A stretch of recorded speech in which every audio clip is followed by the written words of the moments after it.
देखो मैं Medina town के रहने वाली रज़िया बीबी बेवा मेरा आदमी फौत होया सखी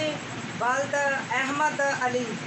सकना बाबा फरीद टाउन का रहने वाला है चौंकियां बनाता है वो मेरे को लैके बाजी आप ना काम कर लीए हिस्सा मैं तेन चारा ने जेड़े आए मैं तेन देंदा रहांगा तो मैं पैसे दे लख रुपया तो आप हिस्सा कर लीए मैं कहा चलो ठीक है भाई वो मेरे तो लैके मैंने उन्हें चैक दिता सी एक कहता इला बाजी यह चैक है तो चैक तू आपका जो तू मैं तेन पैसे वापस करा मैंने चैक दे दी मैं कहा ठीक है वो काम 2-4 महीने जो उन्हें किए मैंने 4 आने देता रहा बाद मैंने उन्हें पैसे देने बंद करते मैं जो गई हाँ मैं पूछा तो मैंने कहता मैं दे देंगा जो मेरे को नहीं है कि मैं फिर 1-2 बंदियां भेजा कि चलो मैंने भाई दवा दो अगू कहता कि जो कुछ होंगे चक तो कर ले जाके मैं कुछ भी नहीं देने पैसे मेरे को अजे है नहीं होने तो देंगा मैं जितने कुछ होंगे जाके कर दे मेरी यो दरखास्त DPO तक पहुँचा DPO तक DPO ओकाड़ा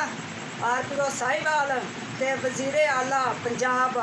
मेरे उन्होंने एक गुजारिश हैगी है तो मेरी मदद करन मैं लाचार पे औरत आ मेरा मकान टिकट करता पाया मेरे छोटे छोटे बच्चे है दूसरे मेरे बच्चे जोड़े ने वो शादीशुदा ने मैं बड़ी मजबूर हाँ इस टाइम मैं खाने तो भी तंग है परेशान है तो अगों मेरा मजाक भी उड़ाते हैं तो छत जी बारे जो पहली तो छत का पानी सारा उत्ते आता तो मैं बड़ी परेशान हाँ जो मेरी मदद की जाए तो मैंने उन्होंने पैसे दवाए जाऊँ